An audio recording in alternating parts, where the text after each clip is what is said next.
Hi there, this is Mark Edelman, speech-language pathologist, and welcome to the teaching of talking. This particular video is going to be about something that we call the speech model. And you might be going, well, what the heck is a speech model? Well, a speech model is the saving grace to the person with apraxia or aphasia. You know, a lot of people think that a workbook or a flashcard or a iPad is going to do the trick in terms of helping a person learn to talk again, but it's really not. What people really need who have apraxia or aphasia is they need a speech model. Now, a speech model is a human being who can speak, a human being who can decide what to address, because with a person who has apraxia, often there are many different things that are going on with that person with apraxia, and the speech model must understand what those things are. Now, I'm working with a person right now who has a really tight, strained voice, and he has trouble saying words, and he has trouble with his voice because his voice is very tight and very strained. Well, he's been to ear, nose, and throat specialists and been told that it's probably a functional problem, and he's speaking with too much stress, and he's too tight, and things like that. But you know, you can describe a problem all day long, but the trick is to know what to do. So I've been working with them, and I showed them where his normal voice is. We tested to find out where his normal voice is. And now his wife is stimulating that normal voice so that he can then put that normal voice into vowels, into sounds, and then into words, and then into word pairs, and then into phrases, and then into sentences, and then into conversation. So that's where we started with him. So she has to give him the model. I told her exactly where that pitch is, and she knows where it is. So when she works with him, she gives him that model and shows him how to breathe in for inhalation, shows him how to breathe out for exhalation, because he wasn't really breathing so well. He was using these real tight, shallow inhalation breaths and exhalation breaths, and the voice that came out, one could hardly hear. So now she's been a speech model. She models how to breathe for him, and she models how to produce the right voice at the right pitch for him. So that's that.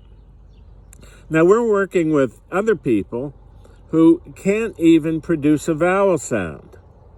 So what we've taught his caregiver is what we call the gestures for the sounds of speech. And what we teach them how to do is we teach them how to formulate their mouth into a certain position.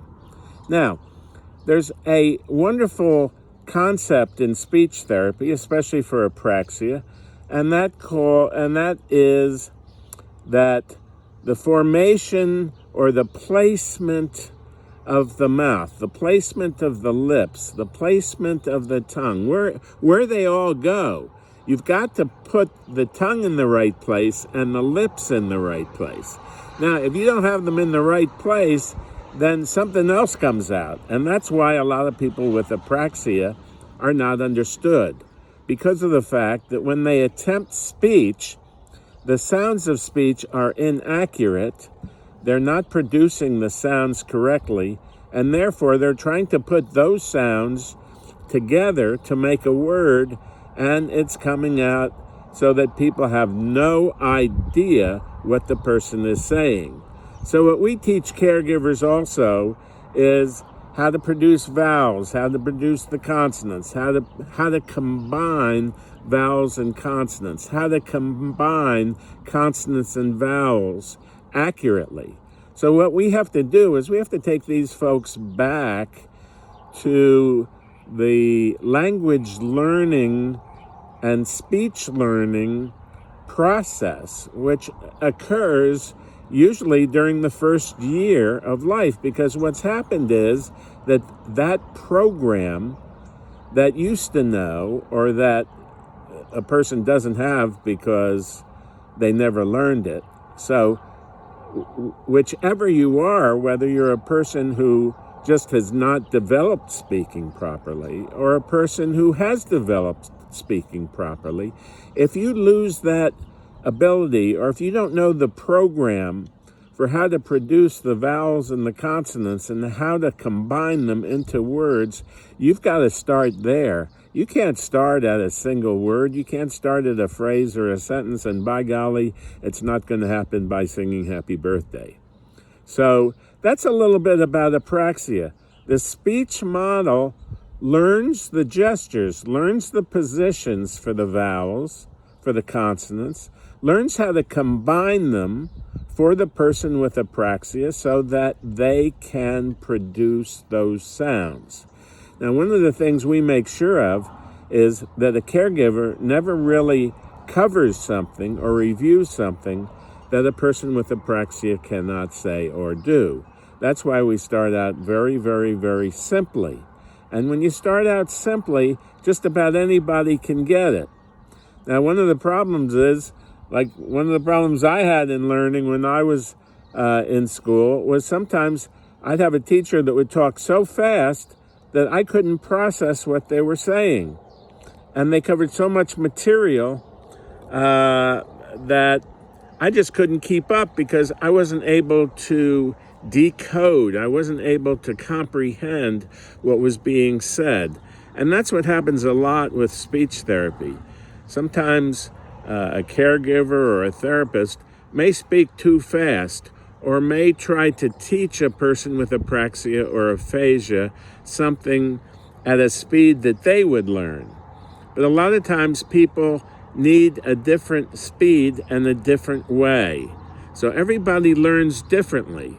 And it's the astute therapist and the astute caregiver who understand that people learn differently, find out how they learn, and then present the information to them in an easily understandable, digestible way, and presents a way for them also to say those sounds, say those vowels, say those words so that they come out correctly, and then the person is understood, because there's probably almost nothing that is as frustrating and as depressing as trying to say something to somebody, trying to communicate something to somebody, and that person has no idea what you're saying.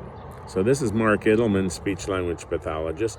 If you've liked this little video about the speech model and how important it is for those with aphasia or apraxia, then down below the video, there are a bunch of links, so that if you want some information about aphasia, there are links there. Or if you want information about apraxia, there are links there.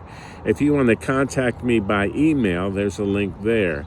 If you'd like for me to help you personally, one-on-one, there's a link there. So there's lots of options for you. There's lots of opportunities, and this is the greatest time imaginable to be working with your loved one who's got aphasia or apraxia. You can learn many of the methods that speech therapists use for aphasia or apraxia. And you can use a method that's been developed from over 46 years of clinical experience. And you can learn methods that have been written about in 2 books. One is on aphasia and one is on apraxia. And I've digested the information that you will need to help a person with aphasia talk again or talk better, and I've digested information and presented it in a very simple, slow, and sequential way to help your loved one who may have apraxia or difficulty producing speech sounds. So all that information is down below, and if you'd like to contact me, my contact information is below. And if you've liked this video, give me a thumbs up if you would. And if you would also share it with other people who you know are having a challenge with their speaking and may have very committed caregivers who want to learn. And they don't want to learn how to sing happy birthday. And they don't want to be given a device that just ends up collecting dust on the shelf. Most people with apraxia and aphasia do want to talk, and this is the opportunity for you to help them. So this is Mark Idelman, speech-language pathologist. Thumbs up, remember. Have a great day. Remember that down below are a bunch of links so that if you'd like to be on our mailing list or you'd like some information about apraxia or aphasia, just click there and we'll be responding to you and providing you with what you want or what you need. So have a great day today. Bye-bye now.